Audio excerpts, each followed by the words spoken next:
Chers spéculateurs, bonjour et bienvenue dans cette vidéo hebdo du samedi. On est en train d'assister à une espèce de rotation mondiale stratosphérique. Là, les liquidités sont littéralement en train de prendre d'assaut certaines classes d'actifs. On a des breakouts dans tous les sens, des trucs qu'on n'a pas vu depuis des trimestres et des trimestres sur les classes d'actifs que je vais vous présenter dans cette vidéo. Donc là, en l'espace de 2 semaines, cette guerre Russie-Ukraine a entraîné une redistribution de l'échiquier mondial au niveau des investissements, des portefeuilles boursiers. Euh, Clairement, les sanctions des États-Unis envers la Russie sont en train de littéralement impacter les Européens. La devise européenne, elle est en train de nous signaler qu'elle va se faire lapider. On a tous les signaux là qui ont été lancés les 4 derniers jours. Je vais vous expliquer du coup ce qui se passe, où est-ce qu'on peut investir son argent. Enfin bref, franchement, suivez cette vidéo, c'est un pivot dans l'histoire. Je pense que sur les 10 prochaines années, cette semaine-là, ça a été un énorme pivot où on est passé d'un paradigme à un autre. Donc vous allez voir dans cette vidéo ce que je suis en train de vous teaser là, littéralement. Allez, j'attaque tout de suite, je vais pas vous retenir plus longtemps. Rapide analyse du Bitcoin et de l'Ethereum, même si rien n'a changé depuis la semaine précédente. Voilà, je fais la petite mise à jour. Donc, je vous rappelle, la grande image qu'il faut garder en tête, elle est en mensuel sur le Bitcoin. On est sur une situation de rebond. Si le pivot là que je vous ai dessiné ici en mensuel, mais aussi, hop là, qu'on voit bien ici là parfaitement en hebdomadaire, si ce pivot n'est pas cassé par le haut, on aura potentiellement un scénario de dead cat bounce, à savoir on revient vers le support, on casse le support, et là c'est la grosse dégringolade. Pour le moment on n'y est pas du tout, pour le moment on est davantage en train de construire une structure de retournement au sein de ce joli range, et on attend tout simplement qu'en hebdomadaire on vienne clôture au-dessus de ce pivot pour qu'on casse. Donc on casse, on retourne sur le haut du range et on a potentiellement notre nouveau cycle haussier dont je vous parle ici en mensuel. Donc là pour le moment, tant que cette zone de support est travaillée et bien entendu si la zone de pivot en hebdomadaire est cassée, on restera très positif sur le Bitcoin pour un prochain cycle haussier courant de l'année 2022. Par contre, voilà, si les supports là, de cette grande partie de ping-pong cassent, si cet adversaire laisse passer la balle, là, c'est pas fini les cryptos pendant plusieurs trimestres. Donc Ethereum, la situation est exactement la même. On a ce très joli pivot là en hebdomadaire, il faut qu'on le casse et qu'on relance la machine sur les anciens plus hauts historiques pour qu'on puisse repartir dans un potentiel cycle haussier et qu'on se dise voilà, la purge elle est terminée, et si on casse cette zone de support, la purge n'est pas terminée et on repart sur une dégringolade de plusieurs trimestres. L'or, notre trade sur l'or, trade qui, je le rappelle, n'est pas un trade de quelques jours, qui est un trade de plusieurs trimestres. Voilà, la semaine précédente, on avait eu donc la Russie qui rentre en guerre, donc on avait eu un excès de volatilité avec une longue mèche comme ça sur l'or à très très court terme. Pour moi, c'était quelque chose de négatif, enfin ça impliquait de la volatilité, une potentielle petite retrace dont je vous avais parlé ici, sans que ça remette en cause le breakout. De mon point de vue, on avait potentiellement une zone de volatilité. Bon pas du tout, enfin, la volatilité vers le bas ne s'est pas du tout concrétisée. On a relancé la machine en ligne droite vers le nord, donc voilà. On est toujours sur vraiment un très très très joli triangle chartiste qui a une belle cassure. Le premier objectif est sur la zone des 200 sur le GLD, sur le tracker GLD, et on a ensuite un objectif à 240 $ sur le tracker GLD.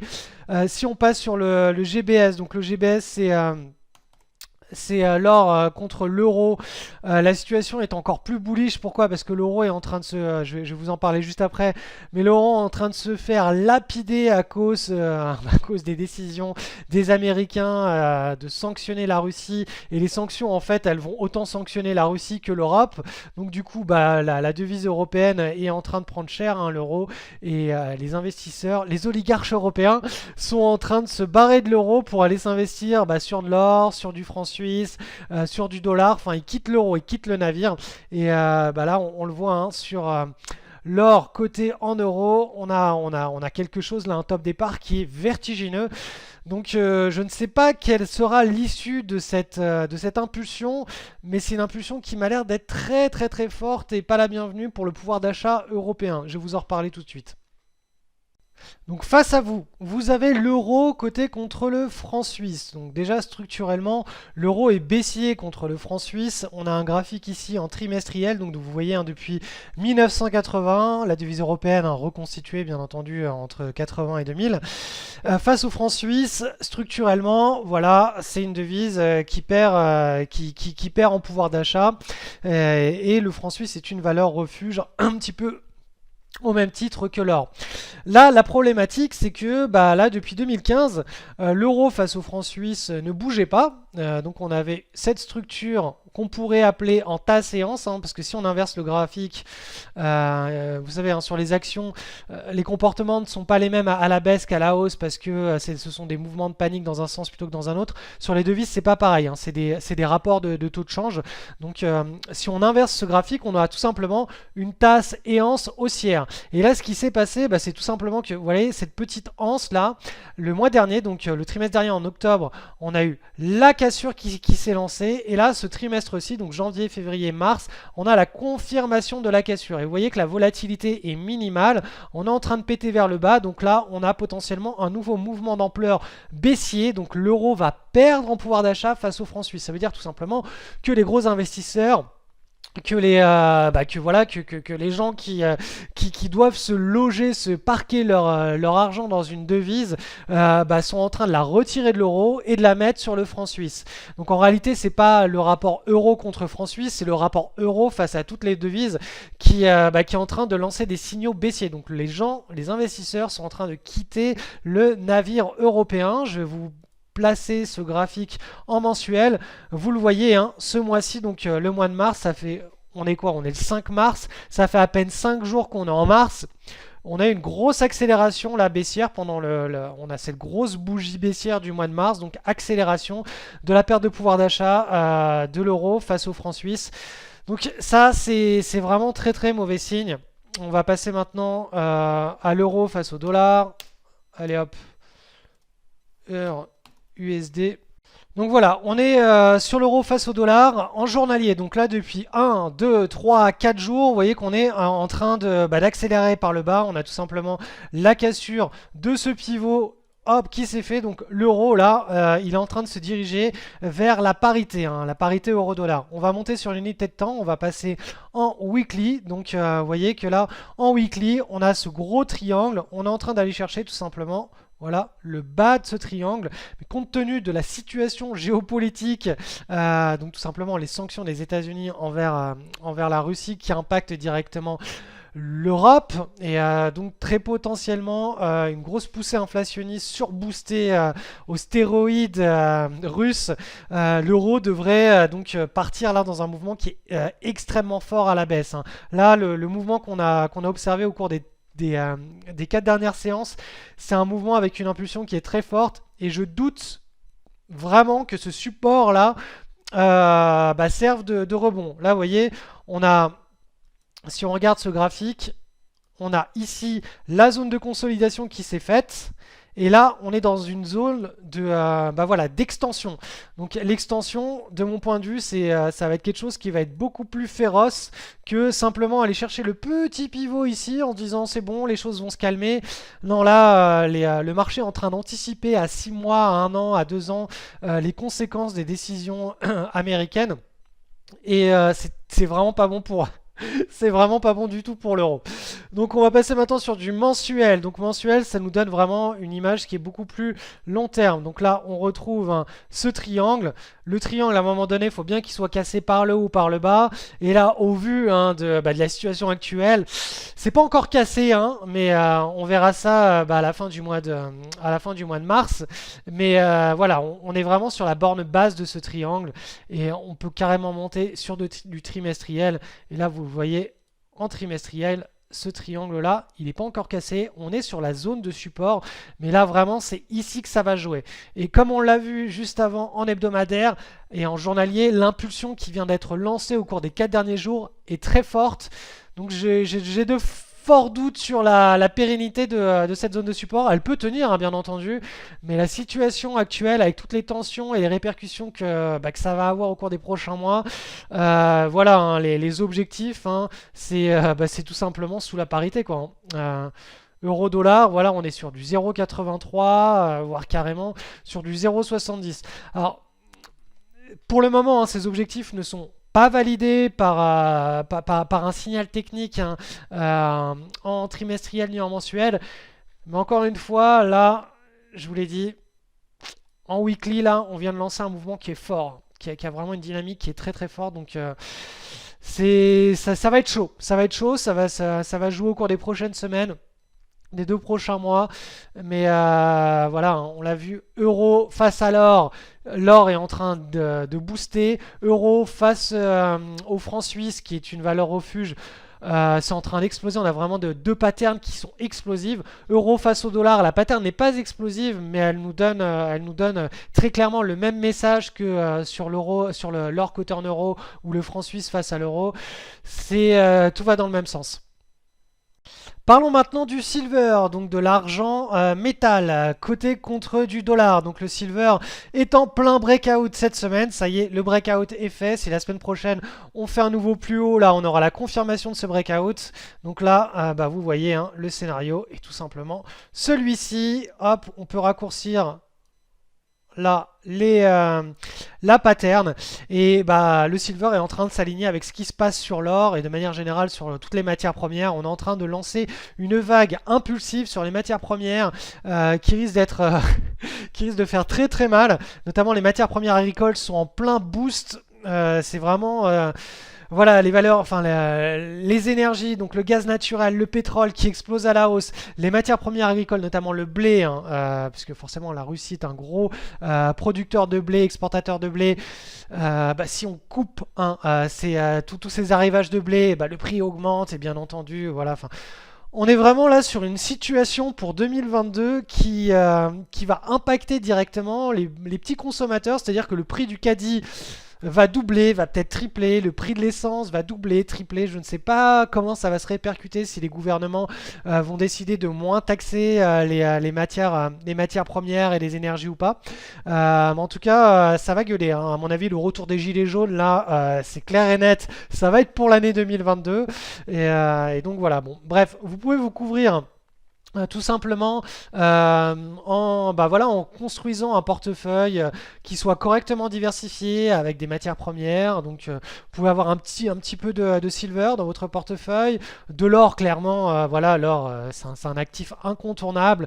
Vous pouvez avoir aussi un indice de matières premières, un petit peu, je sais pas moi, peut-être 3, 4, 5% si vous en avez envie. Si vous n'avez pas envie d'avoir un indice de matières premières, l'or remplit très bien la double casquette, qui est une casquette à la fois monétaire, d'assurance contre le système économique, mais aussi qui est couplé qui est couplé au cycle des matières premières, puisque l'or est directement corrélé à ce qui se passe sur les matières premières. Donc voilà, toutes ces choses, très clairement, si vous n'avez pas, comme moi, hein, l'envie de faire de l'analyse, de la psychologie des foules jour après jour, semaine après semaine, avec de l'analyse chartiste, et que vous ne connaissez pas les pondérations, je vous ai mis tout simplement un lien en dessous de cette vidéo, et vous avez 4 vidéos, dont une qui vous explique étape après étape sur quels actifs investir, comment suivre les tendances, quelle pondération avoir. Comme ça vous permet, alors c'est totalement gratuit, hein, cette vidéo qui vous explique tout ça est totalement gratuite. Ça vous permet de construire tout simplement un portefeuille rentier, un portefeuille où on suit les grands cycles économiques et on n'a pas besoin d'anticiper. Vous savez, voilà, le fait de se dire, est-ce que toutes les vidéos que j'ai vues de géopolitique sur la situation Russie-Ukraine, elles étaient toutes unanimes sur une chose: Poutine ne va pas envahir l'Ukraine de manière intégrale. Poutine ne va pas déclarer la guerre, il ne va pas envoyer ses chars et ses armées. Qu'est-ce qui s'est passé? Voilà, il s'est passé un signe noir. Et ce type de portefeuille, à aucun moment vous n'avez besoin de faire des analyses économiques et de vous tromper. À aucun moment vous avez besoin de comprendre la géopolitique, et même ceux qui sont experts en géopolitique n'anticipaient pas ce scénario. Pour eux, c'était le dernier scénario possible et potentiel. Et pourtant, c'est le scénario qui s'est réalisé. Donc c'est pour cette raison que pour la gestion de votre portefeuille, je vous encourage, mais vraiment, vraiment, vraiment, à suivre une méthodologie qui a été éprouvée, qui a fait 50 ans, 60 ans, 70 ans de performance. On connaît la performance moyenne, on connaît les pertes maximales mensuelles potentielles, et ensuite, après, on a juste à suivre les signaux mois après mois. Donc ça, ce portefeuille, un rentier, je vous l'explique en 4 vidéos. Si vous voulez aller plus loin, j'ai ouvert la formation créer sa propre machine pour devenir rentier. Donc c'est tout un système où là on booste encore plus les performances sans toucher au risque portefeuille. Ce programme il est ouvert jusqu'à dimanche minuit, je l'ouvre une fois ou 2 fois par an, c'est maintenant. Donc si vous voulez apprendre tout simplement à passer le cap actuel qui est un énorme cap de transfert de richesse, l'argent est en train de se désinvestir de certaines classes d'actifs et de s'investir sur d'autres classes d'actifs. Si vous voulez garder votre pouvoir d'achat et avoir un portefeuille qui soit correctement construit et où vous n'avez pas, encore une fois, pas besoin d'être un économiste ou un géopoliticien ou un trader, tout simplement ce type de modèle de portefeuille, c'est ce qui convient le mieux. Donc encore une fois, en description, vous avez les vidéos et si vous voulez aller encore plus loin et vous inscrire à ce programme-là, eh bien c'est ouvert jusqu'à dimanche minuit. Analyse du SP500 qui garde cette semaine le support, donc le support est conservé. On est toujours dans une logique de consolidation avec un potentiel rebond depuis les niveaux actuels. Donc pour le SP500, il n'y a pas de signal baissier qui a encore été lancé. Sur le Dow Jones Industrial Average, c'est là où les choses se compliquent un peu parce que là on commence à partir sur des signaux baissiers, notamment sur le Dow Jones et sur le Nasdaq. Vous voyez là, c'est la première semaine où on vient véritablement clôturer en dessous de cet élargissement. Donc là, soit on part dans une accélération baissière avec un bon moins 10%, moins 15%. Donc là, sur le Dow Jones, on est à combien depuis les niveaux actuels? On a une target à moins 8% sur le Dow Jones. Soit on reprend le support au cours de la semaine prochaine et de la semaine d'après et on est dans le scénario de rebond. Quand on fait une analyse comme ça du sentiment de marché, il faut que tous les signaux soient alignés sur les grands indices pour pouvoir avoir une potentialité qui soit assez claire. Sur le Nasdaq 100, c'est pareil, on reste en dessous du grand niveau de support qui est ici. Donc vous voyez, la semaine précédente, on avait fait une grande mèche vers le bas, boum, on avait réintégré. Là, cette semaine, on est sur une semaine de baisse. Donc là, je vous ai mis le petit pivot. Donc si la semaine prochaine, on clôture en dessous de ce pivot, ça voudra dire qu'on a un signal de top départ d'une accélération baissière. Le Dow Jones, lui, est déjà en situation et le SP500, lui, il est toujours au-dessus des supports. Donc vous voyez, là, pour le moment, on n'a pas de visibilité. On part juste du principe que c'est le SP500 qui est notre indice, on va dire, leader. C'est sur lui qu'on va se reposer. Donc pour le moment, on est sur support. Partie de ping-pong, donc rebond depuis le support vers une prochaine résistance. Donc la prochaine résistance, c'est la M20 hebdomadaire ou tout simplement le pivot que je vous ai mis ici. Sachant que on peut commencer à dessiner un nouveau pivot sur le SP500 en pivot hebdomadaire qui est ici. Si on vient à casser ce pivot à la hausse, boum, on aura une situation bien plus claire de rebond. Donc là, voilà, ça c'est vraiment la zone que l'on va surveiller au cours des prochaines semaines pour un scénario de rebond haussier. Et puis vous le voyez, la zone des supports, si on casse en dessous là, c'est direct, boum, un bon moins 10, moins 15%. Et là, on aura tous les indices boursiers qui s'aligneront sur une baisse. Donc pour le moment, on est sur des zones de support, ça tient sur le SP500, ça ne tient pas trop sur le Dow Jones et le Nasdaq est mal orienté. Donc affaire à suivre. En tout cas, on n'est pas pour le moment dans un scénario de krach boursier. La potentialité, elle est de moins 10, moins 15% sur l'ensemble des indices boursiers, mais on n'est pas... il n'y a pas l'épée de Damoclès d'un marché baissier de moins 80% qui se présente devant nous. Pourquoi? Je vous l'ai déjà expliqué dans les précédentes vidéos, je ne vais pas refaire l'explication ici, mais si on part sur l'unité de temps en mensuel, on est très très loin de ce type de signaux. Donc petite analyse très rapide de Tesla qui est un excellent indicateur de la psychologie des foules. Comme je vous l'expliquais la semaine dernière, on est sur le support, on est sur le bas de la bande de Bollinger en hebdomadaire.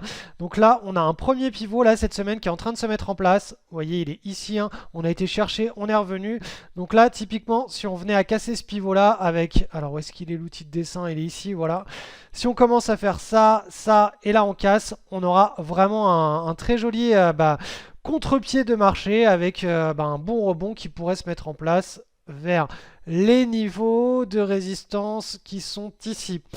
Donc voilà, là sur Tesla, on est plutôt sur des excès baissiers avec un potentiel scénario de rebond. Encore une fois, pour que ce potentiel scénario de rebond s'active, il faut qu'on casse le pivot hebdomadaire que je viens de vous dessiner. Donc autre fait majeur cette semaine, on a les minières dont je vous parlais déjà pendant le mois d'avril 2020, on avait cette large base qui avait été cassée par le haut et ça nous signalait tout simplement qu'on entrait dans un nouveau grand cycle long terme sur les minières aurifères. Donc on a eu hop un retour, un test sur le... Alors où est mon outil? Il est là. Hop, on a eu un test sur la large base, donc vous voyez, extraction de la large base. Première consolidation, on teste la large base et là on est en train de valider le test sur la large base. Donc ce sont des cycles long terme, c'est pour ça que là je suis carrément sur du mensuel.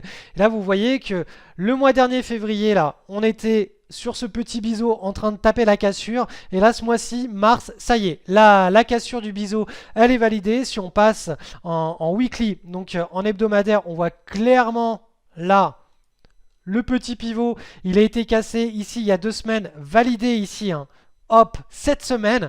Donc là pareil, les minières sont en train de suivre le cycle des matières premières et des métaux précieux.